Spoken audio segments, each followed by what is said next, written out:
এক সময়ের জনপ্রিয় চিত্রনায়িকা ময়ূরী, মানে প্রতিদিন লাইট, শুটিং, অ্যাকশন, এভাবে তার সময় কাটত।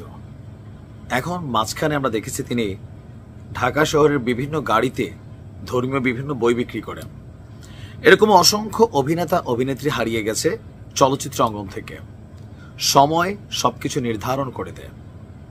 আবার রাজনীতির মাঠে 7 মাস আগেও সারা পৃথিবীটা যাদের জন্য ছিল একটা বিচরণ ভূমি, সারা পৃথিবীটা যাদের জন্য ছিল অন্যরকম একটা জায়গা, আজকে এই পুরোটা পৃথিবী অনেকটা ছোট হয়ে আসছে বাংলাদেশ আওয়ামী লীগের একদম টপ ক্লাস যারা নেতৃত্বে আছেন তারা এমনভাবেই পালিয়েছেন অথবা এমনভাবে হারিয়ে গেছেন পর্দার আড়ালে যে তাদেরকে খুঁজেও পাওয়া যাচ্ছে না।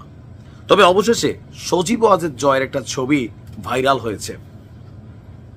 ভাবা যায় যে এটা সজীব ওয়াজেদ জয়, যে ধাক্কাটা তাদের উপর গেছে বা যাচ্ছে বা আগামী দিনগুলোতেও যাবে, শুধুমাত্র তো সজীব ওয়াজেদ জয় একা না, তাদের ফুল ফ্যামিলি, একটা রাজনৈতিক দল, এতদিনের এত নেতাকর্মী, সকল কিছু অবশ্যই তাদেরকে টাচ করে। কিন্তু ওই যে আপনার হাতে যখন ক্ষমতা থাকে, সুযোগ থাকে, আপনি সেটার যদি অপব্যবহার করেন তাহলে আপনার জন্য এমন পরিণতি অবধারিত। আগামী দিনে যারা রাজক্ষমতায় আসবেন, যাদের এখনো শিক্ষা হয় নাই, তারা কিন্তু এটা একটা কমন এক্সাম্পল আপনি মাথায় ঢুকাই রাখেন।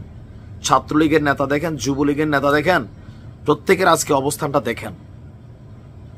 শিক্ষা নিতে না পারলে কপালে আরো দুর্গতি আসবে। দর্শক, দীর্ঘদিন যাবৎ সজীব ওয়াজেদ জয়ের আর কোনো লেটেস্ট আপডেট পাওয়া যাচ্ছিল না।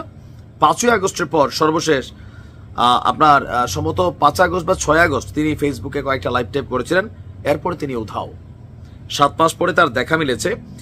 আর ডক্টর কনক সারওয়ার তিনি একটা ছবি শেয়ার করেছেন সজীব ওয়াজেদ জয়ে, যে যুক্তরাষ্ট্রের রাজধানী ওয়াশিংটন ডিসির ভার্জিনিয়ার ডালাস শপিং সেন্টার, সেখানে একটা সোফার মধ্যে তিনি বসে আছেন আর খুব মনোযোগ দিয়ে তার মোবাইলের স্ক্রিনের দিকে চেয়ে আছেন। তো কোনো একজন আপনার কি বলা হয় যে এই ছবিটা তুলেছেন, তাদের ছবি কিন্তু সহজে তোলা যায় না। আর বিদেশে আপনি যদি কারো অনুমতি ছাড়া কারো ছবি তোলেন, বাংলাদেশ না যে ভাইরাল ভিডিও করবেন, নো, এই দেশে আইন খুবই কড়া। ভিডিও ভাইরাল করার সুযোগ নাই, কেউ অপরাধ করলে এটা পুলিশ ডিল করবে। সো ওই দেশে কোরিয়া তো সেম, একটা যাই দেখতেছেন আপনি ভাইরাল ভিডিও করতে পারবেন না, এটা আইন শৃঙ্খলা বাহিনী আপনাকে আবার ব্যবস্থা নেবে। পুলিশকে দিতে পারবেন কিন্তু মিডিয়াতে প্রকাশ করতে পারবেন না। তো কোন একজন যেভাবে হোক তার একটা ছবি তুলেছেন। সজীব ওয়াজেদ চেহারা, মানে ওনার জয়ের যে চেহারা ছিল কতটা ভেঙে গেছে, দুশ্চিন্তা চেহারার মধ্যে, হতাশা, ক্লান্তি, অথবা এই যে ঘটনাটা ঘটছে, তারপর হচ্ছে যত কিছুই হোক ভাই, হাসিনা আপনার কাছে যত খারাপ হোক, ওনার কিন্তু মা, এটা হচ্ছে বাস্তবতা, তাই না? মা কোথায় আছেন আসলে আমরা জানি না, কেমন আছেন, খালা কোথায় আছেন, ফুল ফ্যামিলি কোথায় আছে, কে কোথায়, বোন কোথায় আছে। সো একটা মানুষের জীবনের সবকিছু যখন একটা মুহূর্তে ধাক্কা খায়, আপনি বিধ্বস্ত হয়ে যাবেন। সো সজীব ওয়াজেদ জয়ের এই বিধ্বস্ত চেহারায় অনেকে অট্টহাসি দিলেও শিক্ষার জায়গাটা বোঝেন নাই। 7 মাসের ব্যবধানে যে জৌলসের পরিবর্তন ঘটেছে, সেটা আপনার সাথেও ঘটতে পারে যদি আপনি রাজনীতি করেন। রাজনীতিবিদরা যখন ক্ষমতায় থাকে, যে দেখেন এখন বাংলাদেশে দীর্ঘদিন যাবৎ রাজপথে বিএনপি নেতাকর্মীদের কিছু অংশ খুঁজে পাওয়া গেছে, অনেকেরই খুঁজে পাওয়া যায় নাই। এখন কেউ হেলিকপ্টারে ফিরছে, কেউ প্রাণুতে চলে যাচ্ছে। গরিব, ভুখা, নাঙ্গা জাতি আমরা ফুলের মালা নিয়ে বরণ করতেছি, কারণ ভাই ক্ষমতায় আসলে কেউ টেন্ডারবাজি করব, কেউ ওই বাজারে জানা নিব, কেউ টেম্পু স্ট্যান্ড দখল করব, এরকম একটা শ্রেণী কিন্তু আমরা আছি প্রত্যেক দলে। এখন আপনি খুঁজে আওয়ামী লীগ পাবেন না। সব বলে যে না ভাই আমি চাপে পড়ে আওয়ামী লীগ করতাম, যেটা আওয়ামী লীগের সময় ছিল কি বিএনপি করছে বললেই চাকরি চলে গেছে, ওএসডি হয়েছে, এগুলো করছে আওয়ামী লীগ সরকার, করছে না করছে। আপনি দল যেটাই করেন, একটা পোস্ট দিচ্ছেন, আপনারা কিন্তু ডিজিটাল নিরাপত্তা আইনে অথবা বিভাগীয় একটা ব্যবস্থার মধ্যে ফালাই দিছে বিএনপির। এখন দেখেন সবাই প্রকাশ্যে আমি জিয়ার সৈনিক, এটা সেটা বইলা কিন্তু সব উজান থেকে এরকম মানে বন্যার পানির মতো নামতেছে। এরা কি সবাই দুর্দিনের সঙ্গী ছিল? নও।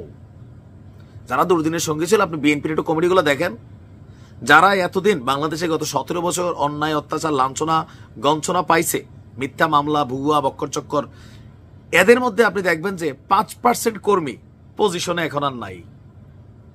এরকম দুর্দিনে এরা কাজে লাগে, মানে মাঠে ময়দানে নামে, যখন সুসময় আসে তখন এই যে আওয়ামী লীগের একটা বিশাল বড় একটা শ্রেণী পলাই গেছে না, আগামীতে কখনো পরিবর্তন হলে এই শামীম ওসমানী সবার আগে আসবে, খেলা হবে। উবাদুল কাদের বাচ্চা থাকলে তিনিও এসে বলবেন খেলা হবে। তারপরে যে হাসান মাহমুদ, এখন এটি সব মনে করলেন মুখ টুক লুকায় লুকায় হাঁটে, তারা সবার আগে আসবে। বিএনপি এখন একই কাজ করছে। যারা ত্যাগী তারা কখনোই কোনো জায়গায় মূল্যায়ন পায় না। এরা মূল্যে দল রাজনীতি করে, দুর্দিনে দলের জন্য বার্তা পাঠায়। তবে আমার মনে হয় বিএনপির এখান থেকে শিক্ষা নেওয়া উচিত। হাইব্রিডরা আওয়ামী লীগরে খায়া ফেলছে।